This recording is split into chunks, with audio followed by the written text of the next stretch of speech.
The state of California is ending single-family zoning, and in Iowa, a woman defrauds the rental assistance program. I'm Tony, and this is Real Estate Investing and Landlord News. Alright, so I have two interesting articles for you today.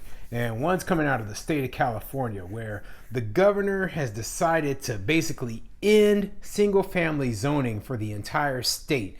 And this is going to open up a lot of opportunities for real estate investors, but I actually don't like the idea. I think it actually is going to be a problem. The second story I have for you today, it's going over the story of a fraudster out of the state of Iowa who decided to defraud the rental assistance program. And it really brings up and highlights the problems that a lot of these rental assistance programs are having right now. But before I get into those two articles, go ahead and hit the like and subscribe button. Maybe leave a comment down below and let me know what you think of the state of California ending single-family zoning. Do you think this is a good idea, or do you think this is a bad idea? So, the first story, it comes from calmatters.org, and it says, California ends most single-family zoning. Let's see what it says. It's a message that Governor Gavin Newsom appears to be trying to send the voters after defeating an attempt to oust him from office, and with yet another election next year. Newsom, on Thursday, signed into law a package of bills to boost housing production, including two of the year's most controversial proposals. One that would curb single-family zoning in most neighborhoods statewide, and another that would allow local governments to build up to 10 units on a single-family lots near public transit. Wow, so those two proposals, they've been talking about those two things for a long time in the state of California, right? And I'm one of those people who believes that if you live in a neighborhood that's full of single-family houses, you don't want to be living next to an apartment building. Okay, I realize that there are a lot of people who are looking for housing in California, but these kind of things are not going to make housing less expensive in California, okay? What they're going to do, and this is what most of they do in places like Houston, right, where there's no zoning laws whatsoever, they put neighborhood covenants. Basically, the HOA says nobody can build anything other than a single family house in here. So, HOAs are going to step in. Owners are going to, protest this sort of thing. There's not going to suddenly be a huge number of giant apartment buildings being built in little single family lots, and even if there was, right? Imagine if they decided suddenly, hey, we're going to build giant apartment, this 10-plex, the city put a 10-plex right near a bus stop or something, right? Well, the problem is there's not going to be parking, okay? And regardless of what these city leaders believe, the majority of people are not going to be taking transit to get everywhere, especially not in a city like LA, okay? That place is spread out. It's huge, okay? You need a car, and they're not providing parking for these 10 units. There's only going to be very limited parking if you're building it on a lot that originally was built for a single family house. So that's going to cause a whole ton of issues.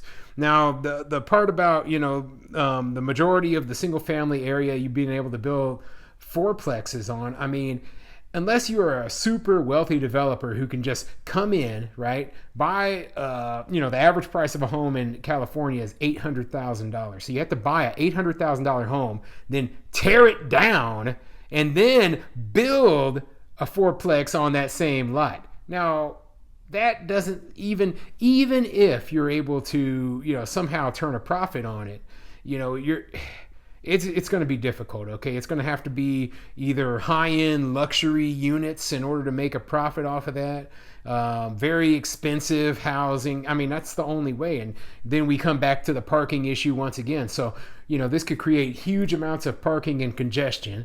It could also negatively impact the property values of the surrounding properties, because who wants to own a house right next to a very busy apartment complex? I mean, I ran into this issue here in Omaha, in fact, right? I owned a house in a older neighborhood where the apartments and houses and duplexes and everything could still be all built right around each other. And I specifically chose a block that was only single family homes because I did not want to live next to an apartment complex. What you would always have was you would have people coming in, and sometimes one of the tenants would be beating their stereo loud in their car, and you had the lights, there was so much lighting, and it just was ridiculous whenever you're talking about houses that are built right next to an apartment complex. There's more noise, there's more traffic, there's more everything, and a regular homeowner isn't going to want that. The properties that are going to be the most valuable are going to be the ones that are in neighborhoods that are solely in single family areas. So I imagine if this does happen, you're going to see a lot of this happening in inexpensive hood areas, okay? And because the people who live in those areas, they tend to complain less. You're not going to see this. You're not going to roll out to Beverly Hills and suddenly see a 10-plex somewhere, okay? But he did so with little fanfare. Instead of holding a ceremony with the bill's authors and supporters, replete with congratulatory speeches and signatures, as he did both over Zoom last year and in person this year, he simply issued a press release. The subdued behavior is a marked change from recent months, which saw Newsom. I'm gonna skip this paragraph because it's only it's kind of being critical of Newsom here, and I'm more interested in what the legislation says itself. So I guess this article really doesn't go over too much of what the legislation says.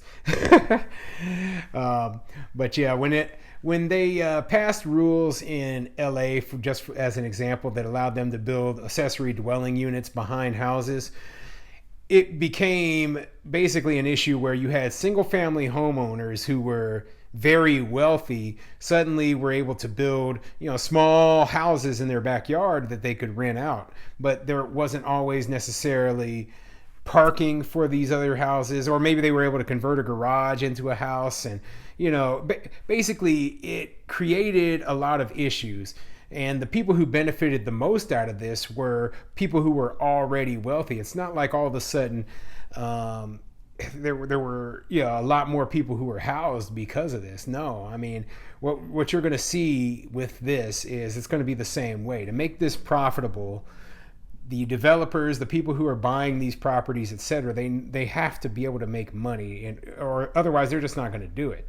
So they're going to be charging super high rents, or they're going to be turning one house into 4 condos and then selling each one of those condos off for a big profit. I mean, that's the only way that this can even work. So yeah, crazy story coming out of California. I'm not too surprised. I mean, this is one of those progressive agenda things that they're basically trying to eliminate the suburbs and turn them into super urban, big cities. They think that people, they don't deserve the right to choose how they want to live anymore, and they think that we all need to be just shoved into super tight itty bitty condos and apartments, and that's just not for everybody. A lot of people like living in single family houses, and people like neighborhoods and having a yard and having a garage. Okay, so yeah, we'll see how this turns out, and I'll report back later after there's more information.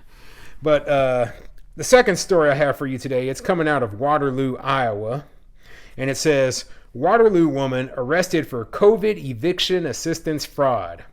So yeah, looks like this lady, she figured out some sort of loophole in the system, and she basically defrauded the rental assistance program, which takes money away from the landlords who really do need to be getting paid. So I hope they throw the book at her, but let's see what the article says.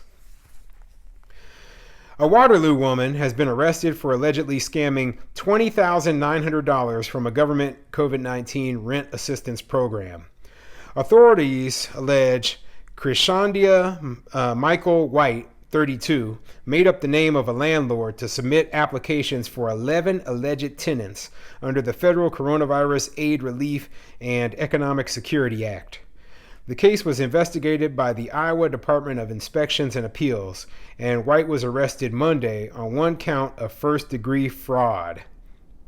It wasn't immediately clear if other people were involved, but court records alleged the name of the landlord, Christopher Mills, was made up, as was the name used to register the internet account White used. So yeah, it sounds like she just created the name of a landlord. I don't know how she ended up getting the money wired straight to her, considering this landlord was supposed to be the one who was getting all these funds. So somehow, she was able to get them to send her $20,900 in rental assistance, and she just completely just made everything up. She never was suffering through the pandemic. She never faced any of these issues, and she submitted applications for 11 different tenants. Oh man.